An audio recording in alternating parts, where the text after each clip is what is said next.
Olá, seja muito bem-vindo ao Nosso Agro, um programa do sistema CNA Senar. Veja os destaques de hoje.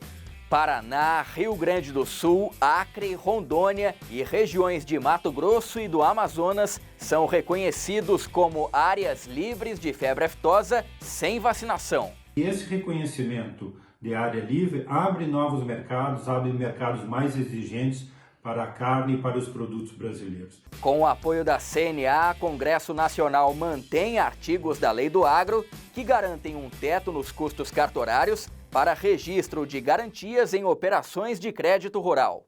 Beneficia e muito o agro brasileiro, a competitividade do agro brasileiro, trazendo a Lei 13.986, a conhecida Lei do Agro, uma abrangência maior.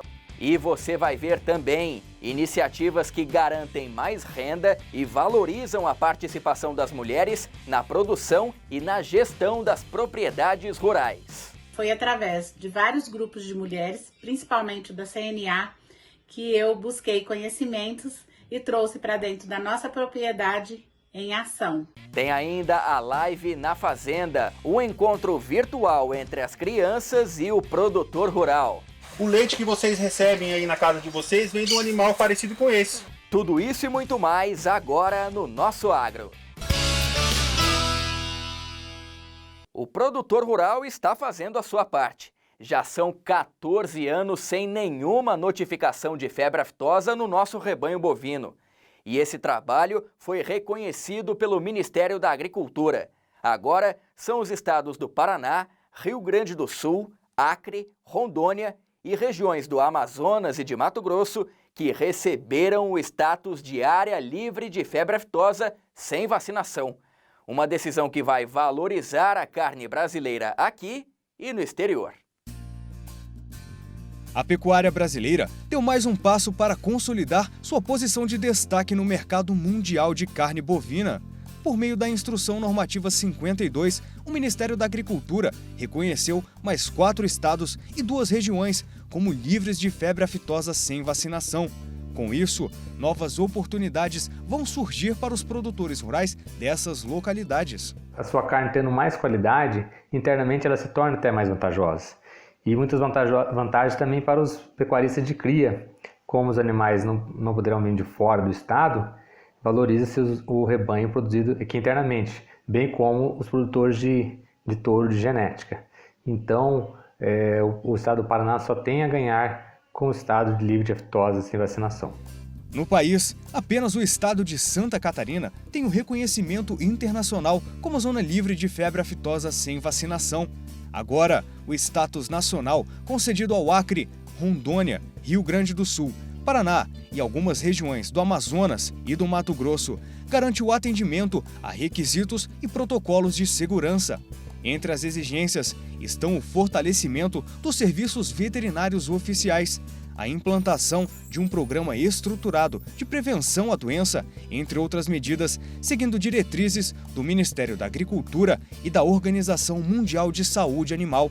E mesmo com o reconhecimento nacional, que passa a valer a partir de 1º de setembro, os pecuaristas vão continuar mantendo os cuidados de sanidade do rebanho. Nós temos que fazer o nosso dever também da porteira para dentro, que é continuar mantendo a sanidade animal, continuar com o bem-estar animal e a gente também fazendo a comprovação dos rebanhos, né, para os serviços veterinários dos nossos estados. Então, essa preocupação também nós temos, mas é uma felicidade muito grande alcançar esse status, porque vem mostrar ao mercado mundial o nosso potencial em segurança alimentar. O Brasil possui aproximadamente 215 milhões e 800 mil cabeças de bovinos e bubalinos. E o processo de transição das zonas livres de aftosa com vacinação para sem vacinação está no plano estratégico do Programa Nacional de Vigilância, elaborado pelo Ministério da Agricultura. Ele foi apresentado em 2017 e dividiu o país em 5 grandes blocos geográficos, considerando a posição de cada estado e também o histórico de movimentação dos animais. O plano estratégico prevê 102 ações específicas, com responsabilidades divididas entre governo federal, governos estaduais e setor privado. Para um estado evoluir para a zona livre de febre aftosa sem vacinação, tem que demonstrar o nível de implantação das ações e ter avaliação favorável nas auditorias conduzidas pelo MAPA, que verificam a qualidade dos serviços veterinários. Dessa forma, a evolução para a zona livre sem vacinação demonstra um salto de qualidade para o sistema de defesa sanitária do país e traz boas perspectivas para o agronegócio brasileiro.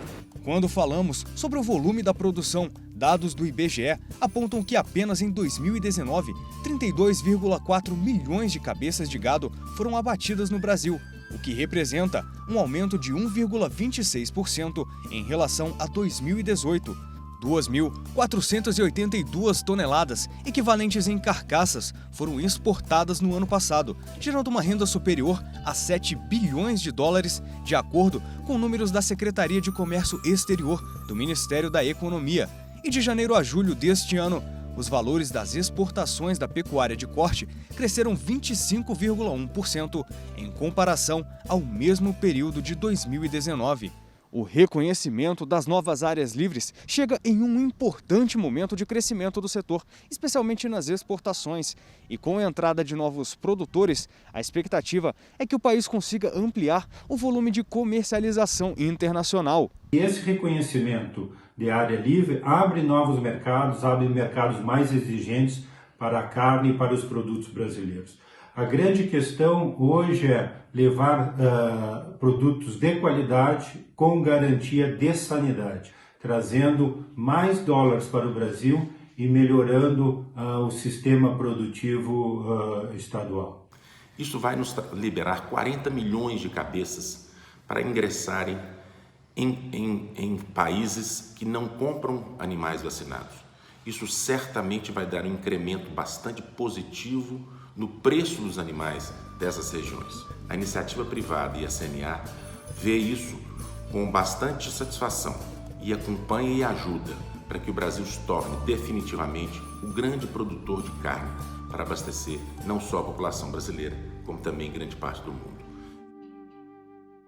Um teto para os custos cartorários para registro de garantias em operações de crédito rural e estímulo ao mercado dos créditos de descarbonização do Programa de Biocombustíveis.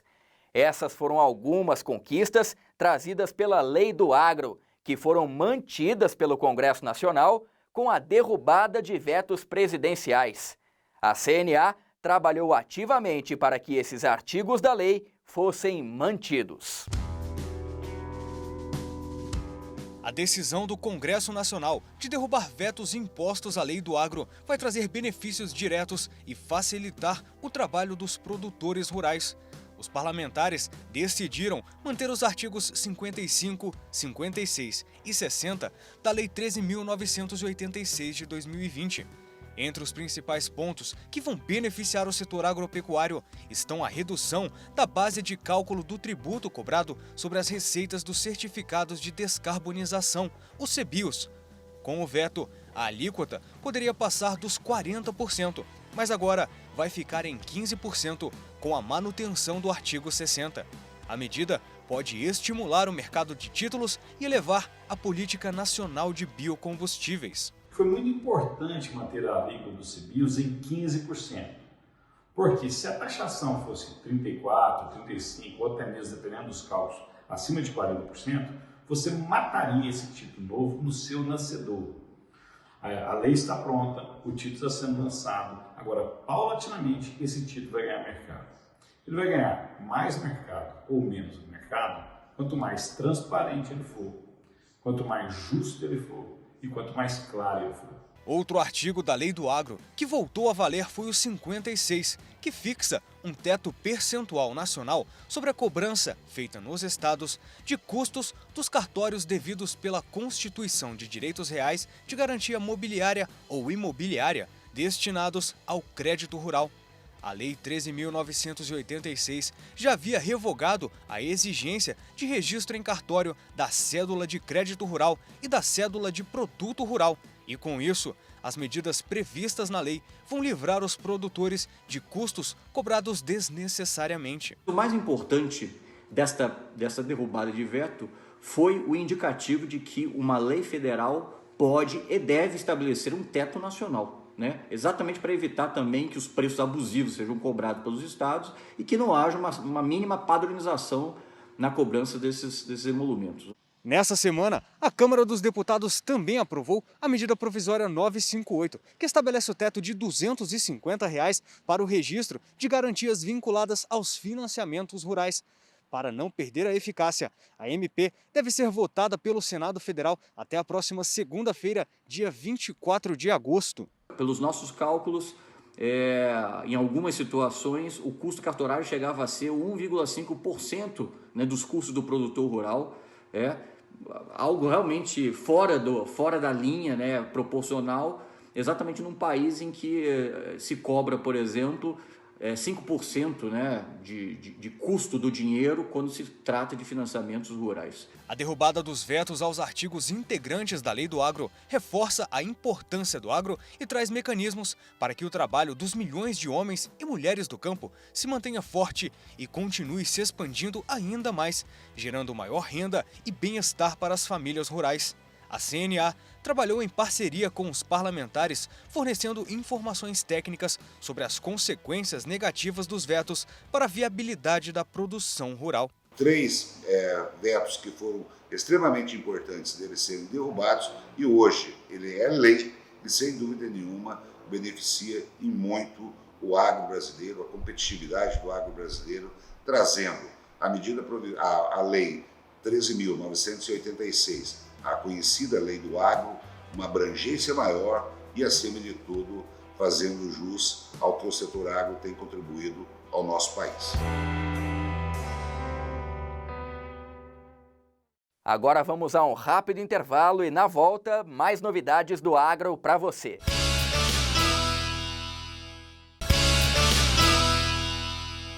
Incentivar a agregação de valor aos produtos agropecuários produzidos por mulheres.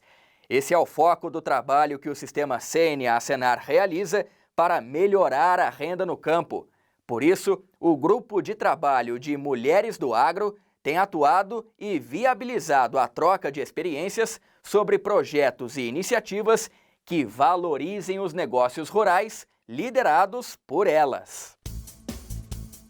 Exemplos de projetos que se destacam nas mãos de mulheres estão por todo o país. A pecuarista Sônia Bonato já ganhou até prêmios, entre eles o Mulheres do Agro 2018, concedido por uma multinacional fornecedora de insumos, devido à boa gestão da fazenda familiar que ela administra.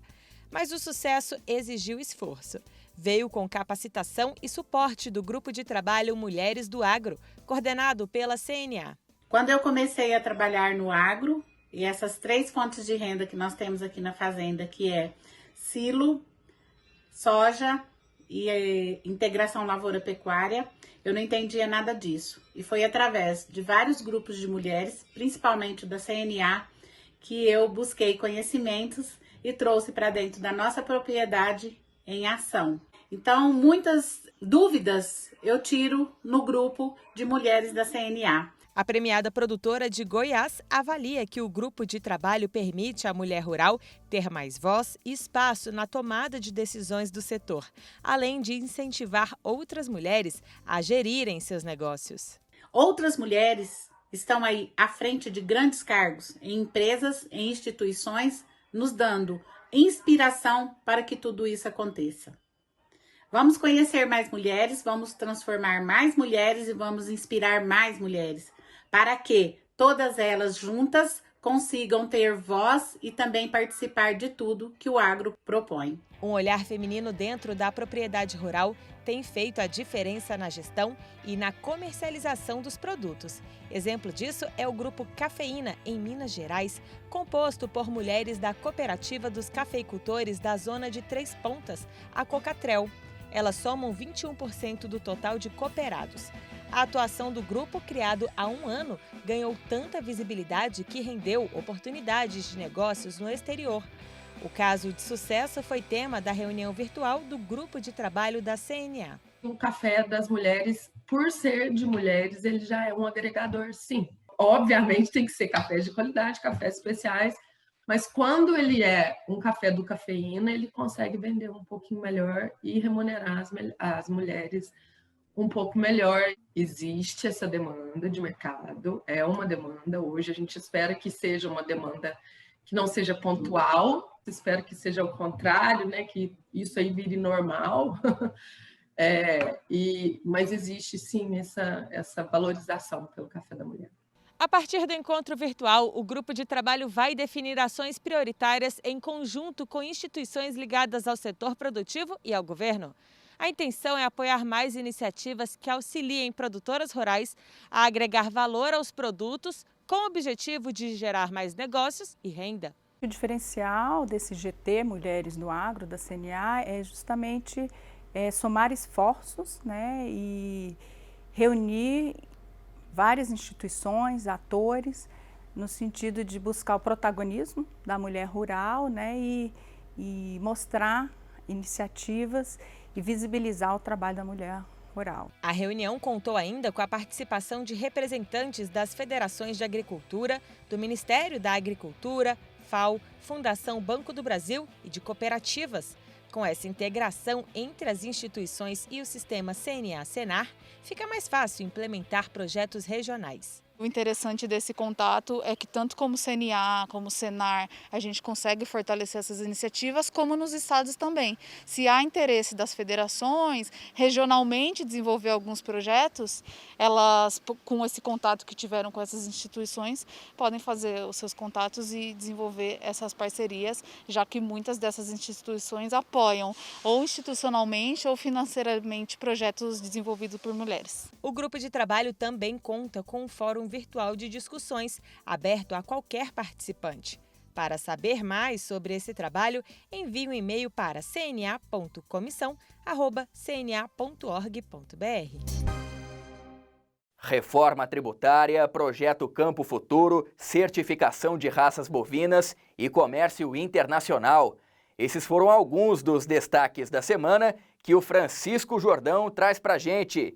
Tudo bem, Francisco? Olá, André. Olá, você de casa.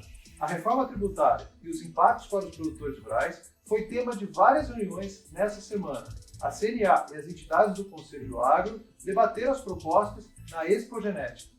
Na feira promovida pela ABCZ, a Associação Brasileira de Criadores de Zebu, o presidente da CNA, João Martins, falou que a entidade defende uma reforma tributária justa, que simplifique o sistema atual e que não aumente a carga tributária. Em uma live, a Confederação analisou as 3 propostas que estão sendo debatidas no Congresso Nacional: a PEC 45 da Câmara, a 110 do Senado e o projeto de lei 3.887. A Confederação também mostrou os impactos da reforma para a produção de arroz, soja e milho na Comissão Nacional de Cereais, Fibras e Oleaginosas. O tema também foi debatido entre os cafeicultores e os produtores de leite. A CNA trouxe os estudos e as ações que estão sendo feitas pela entidade. E o tema também foi apresentado na reunião da Comissão Nacional de Empreendedores e Familiares Rurais. A CNA e entidades do agro se reuniram com o embaixador da China no Brasil para tratar de vários assuntos do comércio entre os dois países. O convite para a reunião foi feito pelo embaixador e um dos objetivos foi debater formas de fortalecer a cooperação bilateral entre o Brasil e a China.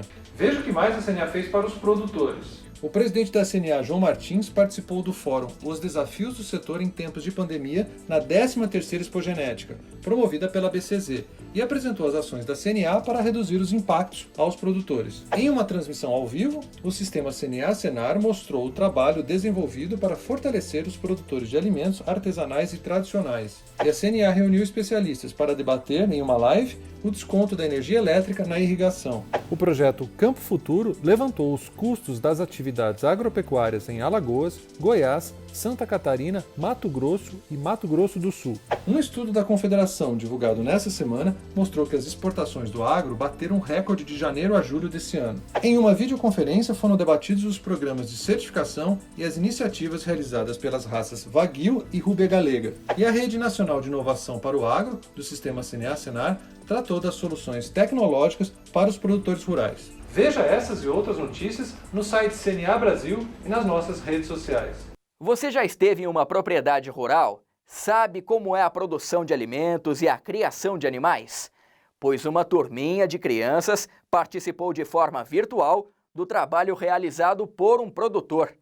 O dia a dia na fazenda foi transmitido para todo o país pelo sistema CNA-Senar em uma live especial dedicada à garotada.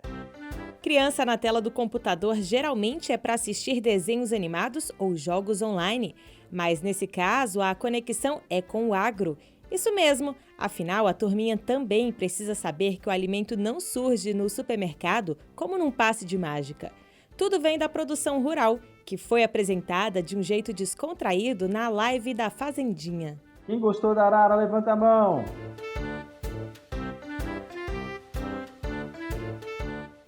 E quem mostrou o trabalho realizado na fazenda e os cuidados com os animais foi o tio Tiago. A garotada prestou atenção em cada detalhe que o técnico de campo da Assistência Técnica e Gerencial do Senar apresentava sobre os animais. Momento de aprender sobre o setor agropecuário de forma descontraída. Amarrando as pernas junto com o rabo ali para poder fazer a limpeza do teto, para tirada do leite. O leite que vocês recebem aí na casa de vocês vem de um animal parecido com esse. As explicações começaram pela vaca catita e sua produção de leite, um dos alimentos mais apreciados e consumidos pelos brasileiros. E com direito à ordenha ao vivo. O leite ele é muito importante para a nossa alimentação, ele é rico em cálcio. O cálcio ele é para deixar os nossos ossos fortes, para ficar forte, com os ossos bem fortes. E olha só, vários alimentos também a gente pode fazer que são chamados de derivados do leite. Quem gosta aí de creme de leite, de bolo, de leite condensado, tudo isso vem através do leite. O leite também a gente pode fazer iogurte. Depois foi a vez das ovelhas, que estavam agitadas, e o tio Tiago colocou o alimento para elas. A produção de carne, leite e derivados também é bastante apreciada no Brasil e no exterior. Muito importante na criação de ovinos, pessoal, é a umidade. Não pode ter umidade aqui, ó. Isso aqui tem que ficar sempre forradinho, olha só. Todo dia é colocado palha, tem que ficar seco. Já no galinheiro foi a hora de ver a produção de ovos. É preciso passar por aqui todos os dias. Sabe por quê? Quem aprendeu sobre essa curiosidade e conta pra gente é o Rafael. A parte que eu mais gostei foi quando o tio falou que as galinhas botam um ovo por dia. Esses ovos aqui são fundamentais para a nossa alimentação, tem muita proteína, muito ômega 3. Faz bem para a memória, faz bem para os ossos e dá para fazer pratos deliciosos. Quem gosta de bolo? Ovo vai no bolo. Quem gosta de chantilly? Para fazer uma cobertura deliciosa de bolo. E ainda teve aula de montaria com informações sobre a importância dos cavalos, tanto para a diversão como para o trabalho dentro das propriedades. Um aprendizado que a garotada vai levar para a vida toda. E ainda estimula a permanência das famílias no campo. Dentro da produção rural existe a sucessão familiar. Então essas crianças elas vão assumir as propriedades futuramente dos pais, dos avós. E é muito importante que elas tenham essa ligação já com o campo desde cedo, desde novas, para que elas possam conhecer esse dia a dia e também a gestão e a produção. O produtor rural Francisco, que é o dono da propriedade onde a live foi realizada, fez uma participação especial e, junto com o técnico Tiago, tirou dúvidas das crianças e contou curiosidades do campo.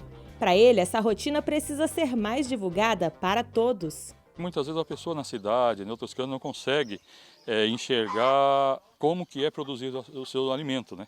Então, a partir da hora que mostra o trabalho feito aqui na propriedade, quantas crianças hoje estão assistindo isso daí, é muito importante, né? Eu acho que mostra realmente o que é o nosso trabalho, né? Um técnico de campo nosso passa uma manhã, na propriedade rural e a criança, juntamente com a família, interage com esse técnico de campo. E ele vai mostrando o processo produtivo, os animais que tem na propriedade rural, a origem dos alimentos, para que a família e a criança tenham mais uma opção de educação. A live foi aprovada pelas crianças que acompanharam de casa, mas a alegria foi de como se estivessem na fazenda. Gostei de ver os bichinhos, gostei de ver tinha um cavalo. Eu gostei da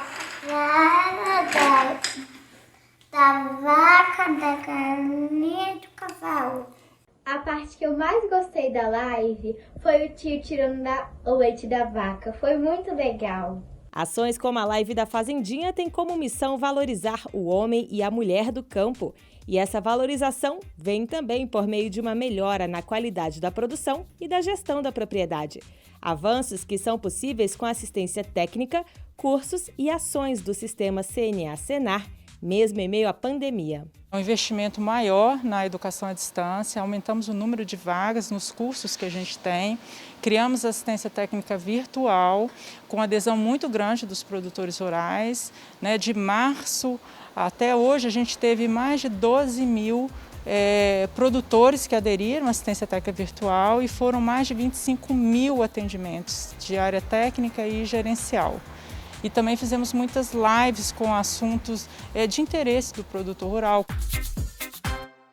O nosso Agro termina aqui, lembrando que todas as ações mostradas no programa de hoje só são possíveis com a sua contribuição, produtor rural. Te encontro novamente na próxima semana. Até lá!